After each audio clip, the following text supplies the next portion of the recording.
Hi hello ನಮಸ್ಕಾರ. ನಾನು ನಿಮ್ಮ ರಾಯರ ಭಕ್ತ ಶಿವಕುಮಾರ. RBS ತ್ರಿಬಲ್6 ಚಾನಲ್ಗೆ ಸ್ವಾಗತ ಸುಸ್ವಾಗತ. ಮಾರ್ಕಂಡೇಯ ಇನ್ನೂ ಬದುಕಿದ್ದಾರಾ? ಇದ್ರೂ ಕೂಡ ಎಲ್ಲಿದ್ದಾರೆ? ಇದರ ಬಗ್ಗೆ ಚರ್ಚೆ ನಡೀತಾ ಇದೆ, ಅಂದರೆ ಪ್ರವಚನ ನಡೀತಾ ಇದೆ. ಅದರ ಬಗ್ಗೆ ನಾವು ಕೇಳಿ ತಿಳ್ಕೊಳ್ಳೋಣ. ಈ ವಿಡಿಯೋ ನೋಡ್ತಾ ಇರೋರು ದಯವಿಟ್ಟು ಸಬ್ಸ್ಕ್ರೈಬ್ ಮಾಡಿ, ಹಾಗೆ ಲೈಕ್ ಮಾಡಿ ಅಂತ ಹೇಳ್ತಾ ಈಗ ಬನ್ನಿ ಗುರುಗಳ ಹತ್ರ ಕೇಳೋಣ, ಮಾರ್ಕಂಡೇಯ ಎಲ್ಲಿದ್ದಾರೆ ಅಂತ ಕೇಳೋಣ. ಅದನ್ನು ನಾನು ಹೇಳ್ತೀನಿ, ತಾವು ಕೇಳಬೇಕಾಗಿ ಬರ್ತಾರೆ. 9 ವಿಧವಾದ ಭಕ್ತಿಗಳಲ್ಲಿ ಶ್ರವಣವು ಒಂದು ಭಕ್ತಿ ಅಂತ ಹೇಳ್ತಾರೆ. ಭಗವಂತನಿಗೆ ವಿಗ್ರಹ ಆರಾಧನೆ ಮಾಡೋದು ಒಂದು ಭಕ್ತಿ, ಧ್ಯಾನ ಮಾಡೋದು ಒಂದು ಭಕ್ತಿ, ಭಜನೆ ಮಾಡೋದು ಒಂದು ಭಕ್ತಿ, ದೇವಸ್ಥಾನ ಶುಚಿ ಮಾಡೋದು ಒಂದು ಭಕ್ತಿ. ಹಾಗೆಯೇ ಭಗವಂತನ ಮಹಿಮೆಯನ್ನ ನಾಮ ಸಂಕೀರ್ತನೆಯನ್ನ ಶ್ರದ್ಧೆಯಿಂದ ಮೌನವಾಗಿ ಕಿವಿಯಾರೆ ಕೇಳುವುದು ಒಂದು ಭಕ್ತಿ. ನಾವು ಒಳಗಡೆ ಸ್ವಾಮಿ ಪೂಜೆ ಮಾಡಿದ್ರೆ ಏನು ಪುಣ್ಯ ಸಿಗುತ್ತೋ, ತಮ್ಮಯ್ಯನ ಕುಟುಂಬದವರು ಕೂತ್ಕೊಂಡು ಕಲ್ಯಾಣೋತ್ಸವ ಮಾಡಿದ್ರೆ ಏನು ಪುಣ್ಯ ಸಿಗುತ್ತೋ, ಇವೆಲ್ಲ ಕುಳಿತುಕೊಂಡು ಶ್ರದ್ಧೆಯಿಂದ ಅದನ್ನ ಕಿವಿಯಾರೆ ಕೇಳಿದ್ರೆ ಅಷ್ಟೇ ಪುಣ್ಯ ಉಂಟು. ತಮ್ಮಯ್ಯನ ಮಗಳು ಸೀತಮ್ಮನವರು ಹೇಳಿದ್ರು, ನಮ್ಗೆ ಸ್ವಾಮಿ ಶ್ರೀನಿವಾಸನ ಕಲ್ಯಾಣ ಮಾಡಬೇಕು, ಒಂದು ಡೇಟ್ ಫಿಕ್ಸ್ ಮಾಡಬೇಕು. ಪ್ರಯತ್ನ ಪಟ್ವಿ, ನಮಗ್ ಗೊತ್ತಿಲ್ಲ, ಹೆಣ್ಣು ನೋಡ್ಬೇಕಲ್ಲಪ್ಪ, ನಮ್ಗೆ ಗೊತ್ತಿಲ್ವಲ್ಲ, ಎಲ್ಲಿ ಹುಡ್ಕೋದ್ರು ಹೆಣ್ಣನ್ನ ಗೊತ್ತಾಗಲಿಲ್ಲ ನಮ್ಗೆ. ನಾವು ಕುತ್ಕೊಂಡು ಪ್ರಾರ್ಥನೆ ಮಾಡಿದಾಗ ಸಪ್ತಋಷಿಗಳು ಹೇಳಿದ್ರು, ಶ್ರೀನಿವಾಸನಿಗೆ ತಕ್ಕಾದ ಹೆಣ್ಣು ನಾವು ಹುಡುಕ್ತೀವಿ. ಅತ್ರಿ, ಭೃಗು, ವಶಿಷ್ಠ, ಜಮದಗ್ನಿ, ಕೌಶಿಕ ಮುಂತಾದ 7 ಜನ ಋಷಿಗಳು ಶ್ರೀನಿವಾಸನ ಕಲ್ಯಾಣವನ್ನ ಮಾಡ್ತೀವಿ ಅಂತ ಹೇಳಿ ಹೆಣ್ಣು ನೋಡ್ತೀವಿ ಅಂತ ಯೋಚನೆ ಮಾಡಿದಾಗ ಅವರಿಗೆ ಸಮುದ್ರರಾಜನ ಮನೆಯಲ್ಲಿ ಕ್ಷೀರಸಾಗರ ಕನ್ಯೆ ಮಹಾಲಕ್ಷ್ಮಿ ಅಂತ ಇದ್ದಾಳೆ, ಅವಳು ತಕ್ಕಾದ ಹೆಂಡತಿ ಆಗ್ತಾರೆ ಶ್ರೀನಿವಾಸನಿಗೆ, ಅವಳನ್ನು ನಾವು ಕೇಳ್ಕೊಂಡು ಬರ್ತೀವಿ ಅಂತ ಹೆಂಡು ಕೇಳಕ್ಕೆ ಸಮುದ್ರರಾಜನ ಮನೆಗೆ ಬರ್ತಾರೆ ಸಪ್ತಋಷಿಗಳು. ಸಮುದ್ರ ರಾಜ, ನಿನ್ನ ಮನೆಯಲ್ಲೆಲ್ಲ ಚೆನ್ನಾಗಿದ್ದೀರಾ ಅಂತ ಕೇಳ್ತಾರೆ. ಅದಕ್ಕೆ ಅವನು ಹೇಳ್ತಾನೆ, ಭಗವಂತನ ಕೃಪೆಯಿಂದ ನಾವು ಚೆನ್ನಾಗಿದ್ದೀವಿ, ತಮ್ಮಂತಹ ಜ್ಞಾನಿಗಳ, ಹಿರಿಯರ, ತಪೋನಿಷ್ಠರ ಪಾದಧೂಳಿನಿಂದ ಇದು ಒಂದು ಭವನವಾಯಿತು. ಇಲ್ಲದಿದ್ರೆ ಭಗರ ತೆಗೆದಾಡಿದ್ರೆ ಬರೀ ವನವಾಗ್ತಾ ಇತ್ತು, ಕಾಡಾಗ್ತಾ ಇತ್ತು. ಅದಕ್ಕೆ ಮನೆಗೆ ಹಿರಿಯರು, ಜ್ಞಾನಿಗಳು, ಸಂತರು, ಶರಣರು ಆಗಾಗ ಬರ್ತಾ ಇರ್ಬೇಕು, ಅವ್ರ ಪಾದಧೂಳು ನಮ್ಮ ಮನೆ ತಾಗ್ತಾ ಇರ್ಬೇಕು, ತನ್ಮೂಲಕ ನಮ್ಮ ಮನೆ ನಮ್ದಗೋಗಲವಾಗ್ಬೇಕು. ಅದೇನ್ ಕಾರಣ ಅಂದ್ರೆ, ಮೃಗಂಡ ಮಹರ್ಷಿ ಅಂತ ಇದ್ರು, ಅವರಿಗೆ ಬಹಳ ವರ್ಷ ಮಕ್ಕಳೇ ಇರಲ್ಲ. ಶಿವನನ್ನ ಕುರಿತು ತಪಸ್ ಮಾಡ್ತಾರೆ. ಶಿವ ಪ್ರತ್ಯಕ್ಷನಾಗಿ ಕೇಳ್ತಾನೆ, ಮೃಗಂಡ, ನಿನಗೆ ಅಜ್ಞಾನಿಯಾಗಿರುವ ದೀರ್ಘಾಯುಸ್ಸು ಮಗನ ಬೇಕು, ಜ್ಞಾನಿಯಾಗಿರೋ ಕಡಿಮೆ ಆಯುಸ್ಸಿರೋ ಮಗನ ಬೇಕು. ಅವನು ಹೇಳ್ದ, ಕಡಿಮೆ ಆಯುಸ್ಸಿದ್ರು ಪರವಾಗಿಲ್ಲ, ಸುಜ್ಞಾನಿಯಾಗಿರೋ ಮಗನ ಕೊಡಪ್ಪ ನನಗೆ. ತಪಸ್ಸು ಅಂತ ಹೋದ. ಕಾಲಾನಂತರ ಅವನಿಗೆ ಒಂದು ಗಂಡು ಮಗು ಆಯ್ತು. ಆ ಮಗು ಹೆಸರೇ ಮಾರ್ಕಂಡೇಯ ಮಹರ್ಷಿ. ಮೃಗಂಡ ಮಹರ್ಷಿ ಅವರ ಮಾರ್ಕಂಡೇಯ. ಅವನಿಗೆ ಅವರಪ್ಪ ಹೇಳಿರ್ತಾರೆ, ಆಶ್ರಮಕ್ಕೆ ಯಾರ್ಯಾರು ಬಂದರೋ ಅವ್ರ ಕಾಲ ನಮಸ್ಕಾರ ಮಾಡ್ಬೇಕು, ಅವ್ರ ಸೇವೆ ಮಾಡ್ಬೇಕು ನೀನು. ಅವರೆಲ್ಲ ಮುಗಿದ ಮೇಲೆ ಹೋಗುವಾಗ ದೀರ್ಘಾಯುಷ್ಮಂತನಾಗಿ, ಆರೋಗ್ಯವಂತನಾಗಿ, ಒಳ್ಳೆ ಆಯುಸ್ಸು ಹಾಕೊಂಡು ಒಳ್ಳೆ ಹೆಸರು ಮಾಡಪ್ಪ ಅಂತ ಆಶೀರ್ವಾದ ಮಾಡುವಂತಾಯ್ತು. ಅದರಲ್ಲಿ ಯಾರೋ ತಪೋನಿಷ್ಠರು, ಜ್ಞಾನಿಗಳು, ತಪಶಕ್ತಿ ಇದ್ದವರ ಫಲ ಯಮನನ್ನೇ ಗೆದ್ದು ಬಿಟ್ಟ ಮಾರ್ಕಂಡೇಯ. ಯಮ ಬರ್ತಾನೆ ತಗೊಂಡೋಗಕ್ಕೆ, ಲಿಂಗವನ್ನು ಬಾಚಿತ ಹಿಡ್ಕೋತಾನೆ. ಅವನು ಪೋಸ್ಟ್ ಪೋನ್ ಆಗ್ಬಿಡುತ್ತೆ, ಅವನು ಡೇಟ್ ಮುಂದಕ್ಕೆ ಹಾಕುವ ಕಡೆ ಏನಾಗ್ತಾನೆ, ಚಿರಂಜೀವಿನೇ ಆಗ್ಬಿಡ್ತಾನೆ ಅವನು. ಇವತ್ತು ಮಾರ್ಕಂಡೇಯ ಮಹರ್ಷಿ ಇದ್ದಾರೆ. ಯಾರಿದ್ದಾರೆ? ಬಾಬಾಜಿ ಅಂತ ಹೇಳ್ತಾರೆ. ರಜನಿಕಾಂತ್ ಹೋಗ್ತಾನಲ್ಲ ಬಾಬಾಜಿ, ಹಿಮಾಲಯದಲ್ಲಿದ್ದಾರೆ, ಅವರೇ ಮಾರ್ಕಂಡೇಯ ಮಹರ್ಷಿ. ಇವತ್ತು ಅವರಿಗೆ ಗುಂಪಿಲ್ಲ, ಯೌವನದಲ್ಲೇ ಇದ್ದಾರೆ ಬಾಬಾಜಿ. ಹಾಗೆ ಜ್ಞಾನಿಗಳ ಆಶೀರ್ವಾದದಿಂದ, ತಪೋಬಲದಿಂದ ಒಳ್ಳೇದಾಗತ್ತೆ. ಹಾಗೆ ನಾನು ಪುಣ್ಯನಾದೆ, ಏನ್ ಜವಾಬ್ದಾರಿ ನನಗೆ ಕೊಡ್ತೀರಾ ಅಂತ ಕೇಳ್ತಾನೆ. ಅದಕ್ಕೆ ಸಪ್ತರ್ಷಿಗಳು ಹೇಳ್ತಾರೆ, ಅನಂತ ಕಲ್ಯಾಣಗಳ ಪರಿಪೂರ್ಣನು, ಅಖಿಲಾನಂದ ಕೋಟಿ ಬ್ರಹ್ಮಾಂಡ ನಾಯಕನು, ಆದಿ ಮಧ್ಯಾಂತ ರಹಿತನು, ಪರಮ ಪುರುಷೋತ್ತಮನಾಗಿರುವ ಶ್ರೀನಿವಾಸನಿಗೆ ನಿನ್ನ ಮಗಳನ್ನ ಕೇಳೋದಕ್ಕೆ ಬಂದಿದ್ದೀವಪ್ಪ. ಅವಶ್ಯಕವಾಗಿ ನಿನ್ನ ಮಗಳನ್ನ ದಾರಿಯ ಕೊಡಬೇಕು. ಕುಲದಲ್ಲಾಗಲಿ, ಶೀಲದಲ್ಲಾಗಲಿ, ವಯಸ್ಸಿನಲ್ಲಾಗಲಿ, ರೂಪನಲ್ಲಾಗಲಿ, ವಿದ್ಯೆಯಲ್ಲಾಗಲಿ ಸಮಾನ ಯಾರು ಇಲ್ಲ ಅವನಿಗೆ. ಅವನೆಲ್ಲ ಗುಣಗಳನ್ನ ಪ್ರಕಟಪಡಿಸ್ತೀವಿ ಕೇಳಪ್ಪ. ಕುಲಗುಣ, ಶ್ರೀನಿವಾಸನು ಯಾವ ಕುಲದವನು ಅಂದ್ರೆ, ಭಗವದ್ಗೀತೆಯಲ್ಲಿ ಕೃಷ್ಣ ಹೇಳ್ತಾನೆ, ವರ್ಣದಲ್ಲೆಲ್ಲ ಬ್ರಾಹ್ಮಣ ವರ್ಣದವನು ನಾನು. ಜೊತೆಗೆ ವಿಷ್ಣು ಸಹಸ್ರನಾಮದಲ್ಲಿ ಓಂ ಶ್ರೀ ಬ್ರಾಹ್ಮಣಾಯ ನಮಃ ಅಂತ ಹೇಳ್ತಾರೆ. ಭಗವನ್ ನಾಮವೇ ಭಗವಂತ, ಭಗವಂತನೇ ಭಗವನ್ ನಾಮ. ಮತ್ತೊಂದು ಕಡೆ ಭಾಗವತದಲ್ಲಿ ಹೇಳ್ತಾರೆ, ಇಡೀ ಸೃಷ್ಟಿಯಲ್ಲ ದೈವಗಳಿಗೆ ಅಧೀನ, ಆ ದೈವಗಳೆಲ್ಲ ಮಂತ್ರಗಳಿಗೆ ಅಧೀನ, ಮಂತ್ರಗಳು ಬ್ರಾಹ್ಮಣನ ಅಧೀನ, ಆ ಬ್ರಾಹ್ಮಣನೇ ನನ್ನ ದೇವರು ಅಂತ ಕೃಷ್ಣ. ಆದ್ರೆ ಯಾರು ಬ್ರಾಹ್ಮಣ? ಬ್ರಹ್ಮಜ್ಞಾನಂತೂ ಬ್ರಾಹ್ಮಣ. ಎಲ್ಲರಲ್ಲೂ ಯಾರು ಬ್ರಹ್ಮನನ್ನ ಕಾಣ್ತಾನೆ, ಭಗವಂತನನ್ನು ನೋಡ್ತಾನೆ, ದೇವರು ನೋಡ್ತಾನೆ, ಭೇದ ಭಾವ ಯಾರು ಮಾಡಲ್ಲ. ಅವನು ನಿಜವಾದ ಬ್ರಹ್ಮಜ್ಞಾನಿ. ಶ್ರೀನಿವಾಸ ಇಡೀ ಸೃಷ್ಟಿಯನ್ನು ತನ್ನ ಮಕ್ಕಳಂತೆ ನೋಡ್ಕೊಳ್ತಾನಪ್ಪ. ಯಾರಿಗೂ ಭೇದ ಭಾವ ಮಾಡಿಲ್ಲ. ಅವನು ನಿಜವಾದ ಬ್ರಹ್ಮಜ್ಞಾನಿ. ಅವನ ಕುಲದಲ್ಲಿ ಏನ್ ತೊಂದರೆ ಇಲ್ಲ, ದಾರಿ ಇರ್ಬೋದು. ಸರಿ ಸ್ವಾಮಿ, ಒಳ್ಳೆ ಕುಲದಲ್ಲಿ ಹುಟ್ಟಿದ್ದಾನೆ, ಹೇಳಿದ ಮಾತು ಕೇಳ್ತಾನ, ದೊಡ್ಡವರು ಮರ್ಯಾದೆ ಕೊಡ್ತಾನ, ಹೆಂಡತಿ ಜೊತೆ ಚೆನ್ನಾಗಿ ಬದುಕು ಮಾಡ್ತಾನ. ಹೇಗೆ ಅಂದ್ರೆ ಅದಕ್ಕೆ ಹೇಳ್ತಾರೆ, ರಾಮಾವತಾರ ಕಾಲದಲ್ಲಿ ತಂದೆಯ ಮಾತನ್ನ ಪರಿಪಾಲನೆ ಮಾಡೋದಿಕ್ಕೆ ಕಾಡಿಗೆ ತೆರಳಿದಂತ ರಾಮ, ವಿನಯವಂತ ರಾಮ, ಶೀಲವಂತ ರಾಮ, ಏಕಪತ್ನಿ ವ್ರತಸ್ಥ ರಾಮ, ಅಧಿಕಾರ ತ್ಯಾಗ ಮಾಡಿದವನು ರಾಮ, ಅಣ್ಣಮ್ಮನ ಜೊತೆ ಹೇಗೆ ಬದುಕು ಮಾಡಬೇಕು ಅಂತ ತೋರಿಸ್ಕೊಟ್ಟವನು ರಾಮ, ಶರಣಾಗಿ ಬಂದವ್ರನ್ನ ರಕ್ಷಣೆ ಮಾಡೋದು ಹೇಗೆ ಅಂತವನು ರಾಮ. ಅಂತಹ ರಾಮನ ಮೂಲ ಸ್ವರೂಪವೇ ಶ್ರೀನಿವಾಸನಾಗಿದ್ದಾನಪ್ಪ. ಶ್ರೀನಿವಾಸನ ಅಂಶವೇ ರಾಮನಾಗಿ ಅವತಾರ ಮಾಡಿದ್ದು. ಏಕಪತ್ನಿ ವ್ರತಸ್ಥ ರಾಮ, ಹೇಳದ್ ಮಾತು ಕೇಳ್ತಾನೆ, ದೊಡ್ಡವ್ರಿಗೆ ಮರ್ಯಾದೆ ಕೊಡ್ತಾನೆ, ಚೆನ್ನಾಗಿ ನೋಡ್ಕೊಳ್ತಾನೆ, ದಾರಿ ಹೇಳ್ಕೊಡು. ಸರಿ ಗುರುಗಳೇ, ಒಳ್ಳೆ ಕುಲದಲ್ಲಿ ಹುಟ್ಟಿದ್ದಾನೆ, ಹೇಳದ್ ಮಾತು ಕೇಳ್ತಾನೆ. ಏನ್ ಓದಿದ್ದಾನೆ? ಕ್ವಾಲಿಫಿಕೇಶನ್ SLC, ಡುಮ್ಕಿನ, PhD ನ, MSc ನ ಏನ್ ಮಾಡಿದ್ದಾನವನು?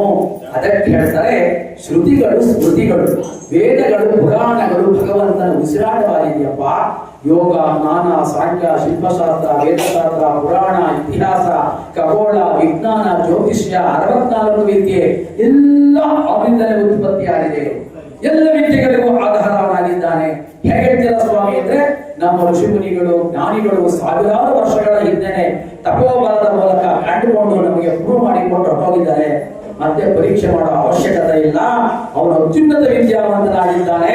ಏನ್ ಯೋಚನೆ ಮಾಡಬೇಡ, ಧನ ಇರುತ್ಕೊಡು.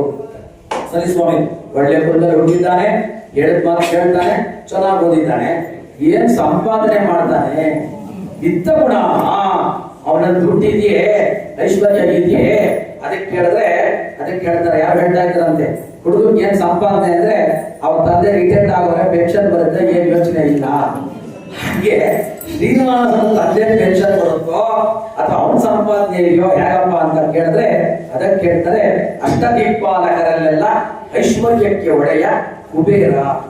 ಆ ಕುಬೇರನಿಗೆ ಫೈನಾನ್ಸ್ ಪೋರ್ಟ್ಫೋಲಿಯೋ ಕೊಟ್ಟು ನೀನ್ ಮೇಂಟೈನ್ ಮಾಡ್ತಾ ಇರೋದನ್ನ ನಿಲ್ಸಿರೋನೆ ಕಪಟ ನಾಟಕ ಸೂತ್ರಧಾರ ಶ್ರೀನಿವಾಸ. ಆ ಕುಬೇರನಿಂದ ಸಾಲ ಮಾಡಿದೀನಿ ಅಂತ ನಾಟಕ ಮಾಡಿಕೊಂಡು ಬೆಟ್ಟದ ಮೇಲೆ ಯೋಗಿಯಾಗಿ ನಿಂತ್ಕೊಂಡು ನಮ್ಮ ಹತ್ರ ಹುಂಡಿ ಮೂಲಕ ಚಕ್ರ ಬಡ್ಡಿ ವಸೂಲು ಮಾಡ್ತಾ ಇದ್ದಾನಪ್ಪ. ಅವನು ದೊಡ್ಡ ಸಾಹುಕಾರ, ನಾವೆಲ್ಲ ಸಾಲಗಾರರಾಗಿದ್ದೀವಂತೆ. ಅದಕ್ಕೆ ಗುರುದೇವರು ಹೇಳ್ತಾರೆ ಒಂದ್ ಕಡೆ, ನೀನು ಸಾಹುಕಾರನೋ ಹರಿ ನಾನು ಸಾಲಗಾರನೋ, ಸುಮ್ಮನೆಲ್ಲವ ತಿಂದೆನೋ ಒಡೆಯ ನಿನ್ನೆ ಮರೆತೆನೋ. ನೀನು ಸಾಹುಕಾರನೋ ಹರಿ ನಾನು ಸಾಲಗಾರನೋ, ಧರೆಯು ನನ್ನದಲ್ಲವೋ ಬಹು ಬೀಜವಾತರವಿಲ್ಲವೋ, ಸಾಕು ಎನ್ನಲಿಲ್ಲವೋ ಹರಿಬೇಕು ಎಂದೆನು ಎಲ್ಲವೋ, ರೊಕ್ಕನ ಕೊಡಲಿಲ್ಲವೋ ಹರಿ ಲೆಕ್ಕ ನಾನಿಡಲಿಲ್ಲವೋ.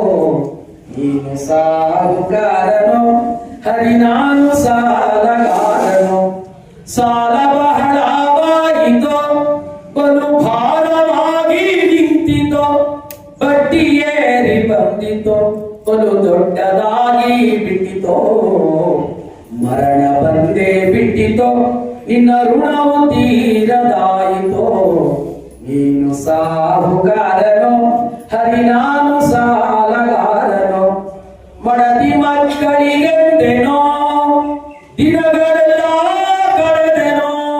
ಶ್ರೀನಿವಾಸ ಮದುವೆ, ಮಠ, ಜಮೀನು, ಸೈಟು, ಮೂಡ ಸೈಟು, BDA ಸೈಟು, ಸಾಲ, ಲೋನು, ಇಂಕ್ರಿಮೆಂಟು, ಅದು ಇದು ಅನ್ಕೊಂಡು ಮಡದಿ ಮಕ್ಕಳಿಗೆಂದೆನೋ ದಿನಗಳೆಲ್ಲ ಕಳೆದೆನೋ, ಗಾಳಿ ನೀರ ಕುಡಿದೆನೋ ಹರಿ ನಿನ್ನ ಮರೆತೇ ಬಿಟ್ಟೆನೋ, ನಿನ್ನ ಅನ್ನವ ಉಂಡೆನೋ ಉಂಡು ಭಂಡನಾದೆನೋ. ನೀನು ಸಾಹುಕಾರನೋ ಹರಿ ನಾನು ಸಾಲಗಾರನೋ. ಗಾಡಿ ಕೊಟ್ಟ, ನೀರು ಕೊಟ್ಟ, ಭೂಮಿ ಕೊಟ್ಟ, ಮಾನವ ಜನ್ಮ ಕೊಟ್ಟ, ರೂಪ ಕೊಟ್ಟ, ಯೌವನ ಕೊಟ್ಟ, ವಿದ್ಯೆ ಕೊಟ್ಟ, ಸಂಸ್ಕಾರ ಕೊಟ್ಟ, ಕೆಲಸ ಕೊಟ್ಟ, ಇಂಕ್ರಿಮೆಂಟ್ ಕೊಟ್ಟ, ಸಂಬಳ ಕೊಟ್ಟ, ಒಳ್ಳೆ ಭೂಮಿ ಕೊಟ್ಟ, ಎಕ್ಸ್ಟ್ರಾ 2 ವೀಲರ್ ಕೊಟ್ಟ, ಓಡಾಡೋ ಕಾರ್ ಕೊಟ್ಟ, 4 ಸೈಟ್ ಕೊಟ್ಟ, ಡೂಪ್ಲೆಕ್ಸ್ ಮನೆ ಕೊಟ್ಟ, ಹಸ್ಬಾದಾಗಿ ಇಷ್ಟಪ್ಪ ಅನ್ನ ಕೊಟ್ಟ, ಮಲಕೊಂಡ ನಿದ್ದೆ ಕೊಟ್ಟ. ಇಷ್ಟೆಲ್ಲ ಕೊಟ್ಟಿರೋ ದೇವರ ಕಂಡಿಲ್ಲಪ್ಪ. ನಾನು ಪೂಜೆ ಮಾಡ್ತಾನೆ ಇದ್ದೀನಿ, ಏನೂ ಸಿಕ್ಕಿಲ್ಲ. ಏನು ಮಾಡಿ ಪೂಜೆ ತಂದೆಗೆ ಯಾರೋ ಬಂದು ಹೇಳಿದ್ರು, ಮಂತ್ರಾಲಯಕ್ಕೆ ಹೋಗಿದ್ದೆ ಸ್ವಾಮಿ, ಉರುಳು ಸೇವೆ ಮಾಡಿದೆ, ಹೆಜ್ಜೆ ನಮಸ್ಕಾರ ಮಾಡಿದೆ, ಮಂಡಿ ಎಲ್ಲ ಗಾಯ ಆಗೋಯ್ತು ಸ್ವಾಮಿ.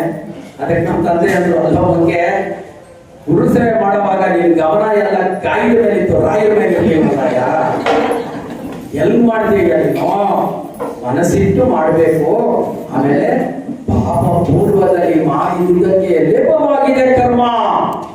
ತಪ್ಪುಗಳು ಆನಂದವಾಗಿ ಮಾಡ್ತೀವಿ, ಕಷ್ಟ ಬಂದಾಗ ಹೇಳ್ತೀವಿ. ತಪ್ಪು ಮಾಡುವಾಗ ಯಾವ ಗೋವಿಂದನೂ ಇಲ್ಲ, ಯಾವ ಸಿನಿಮಾ ಏನು ಮಾಡ ಅಂತ ಹೇಳಿ ಅವನನ್ನು ಮರ್ತೇ ಬಿಡ್ತೀವಿ. ಯಾರಿಂದ ಯೌವನ ಸಿಕ್ತು, ಯಾರಿಂದ ಜಮೀನು ಸಿಕ್ತು, ಯಾರಿಂದ ಗಾಳಿ ಬಂತು. ಇವಾಗ ಕೊರೋನಾ ಬಂದಿತ್ತಪ್ಪ, ಬೆಡ್ ಸಿಗ್ತೀರ ಒದ್ದಾಡ್ತಾ ಇದ್ವಿ. ಆಕ್ಸಿಜನ್ ಎಷ್ಟು ಕೊಟ್ಟಿದೀವಿ ನಾವು? ಎಕ್ಸ್ಟ್ರಾ ಎಷ್ಟು ಕಟ್ಟಿದ್ವಿ ಆಕ್ಸಿಜನ್ಗೆ? ಬೆಡ್ ಸಿಕ್ಕಿಲ್ಲ, ಆಕ್ಸಿಜನ್ ಇಲ್ಲ, ಅದ್ರ ಬೆಲೆ ಗೊತ್ತಿಲ್ಲ. ಫ್ರೀಯಾಗಿ ಸಿಗ್ತಾ ಇದೆ ನಮ್ಗೆ.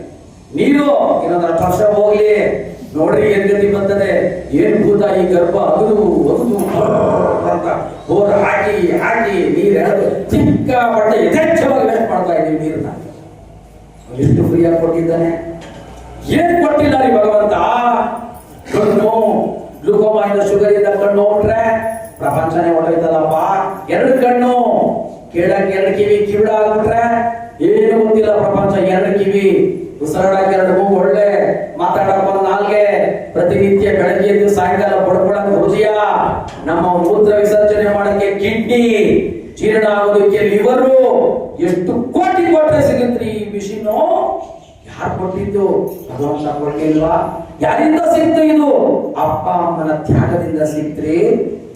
ತಾಯಂತೆ ತಾಯಿ ಒಂದು ಮಗು ಹುಟ್ಟುತ್ತಲ್ಲ, ಹೌದಾ ಕ್ಯಾರಿಂಗ, ಹೌದಾ ಇಷ್ಟ, very good news, happy news. ತಗೊಂಡ ಸಕ್ಕರೆ ಕೊಡೋ, ಸ್ವೀಟ್ ಕೊಡೋ, ಯಾವ ಡಾಕ್ಟರ್ ಹತ್ರ ಹೋಗ್ತಾ ಇದ್ದೀರಾ? ಗೈನಕಾಲಜಿ ಇಲ್ಲದೆ ಕ್ಯಾರಿಂಗ್ ಆಗಲಿಲ್ಲ, ಐವಿಎಫ್ ಬಂದ್ವಿ. ದುರಂತ ನೋಡಿ ಇವತ್ತು ಯಾವ ಮಟ್ಟಕ್ಕೆ ಬಂದಿದೆ ಪ್ರಪಂಚ. ಕೆಲವರು ಸಂತಾನ ಇಲ್ದಿರ ಬರ್ತಾರೆ, ಕೆಲವರು ಐವಿಎಫ್ ಮಾಡ್ಕೋತಾರೆ.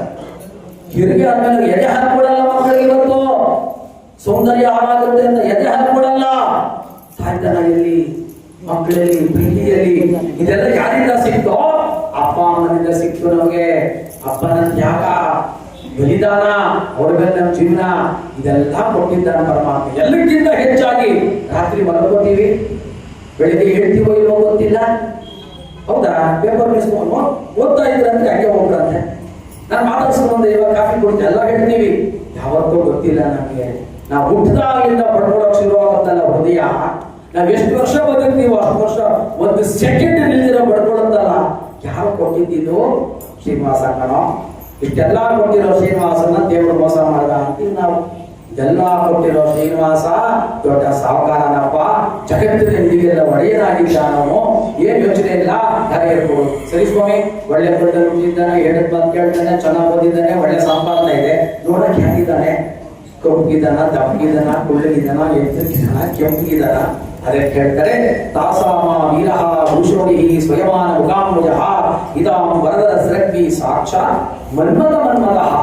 ಅವನ ವೀರನು, ಭೂಷುರನು, ಸ್ವಯಂ ಪ್ರಕಾಶಮಾನನು, ಕೋಟಿ ಸೂರ್ಯ ಸಮಪ್ರಭನು, ಮನ್ಮಥನಿಗೆಲ್ಲ ಮನ್ಮಥನು, ತರುಣನು, ರೂಪ ಸಂಪನ್ನನು, ಸುಕುಮಾರನು, ಮಹಾಬಲನು, ಪುಂಡರೀಕ ವಿಶಾಲಾಕ್ಷನು, 25 ವರ್ಷದ ನವಯುವಕನಾಗಿದ್ದಾನೆ. ನಮ್ಮ ಮುತ್ತಾತ ಕಲ್ಯಾಣೋತ್ಸವ ಮಾಡಿದವರು 25 ವರ್ಷ, ನಮ್ಮ ತಾತ ಮಾಡಿದವರು 25 ವರ್ಷ, ನಮ್ಮ ಅಪ್ಪ ನಡೆಸಿದಾಗಲೂ 25, ಇವಾಗಲೂ 25, ಮುಂದಕ್ಕೂ 25. ಅವನು ಜನನ ಮರಣ ಇಲ್ಲ ಅವನಿಗೆ. 1 ಕೋಟಿ ಸೂರ್ಯನನ್ನ ಹಾಕಿದರೆ ಏನು ಬೆಳಕೋ ಅಂತ ಬೆಳಕಿಗೆ ಬೆಳಕಾಗಿದ್ದಾನಪ್ಪ. ಅಖಿಲಾಂಡ ಕೋಟಿ ಬ್ರಹ್ಮಾಂಡ.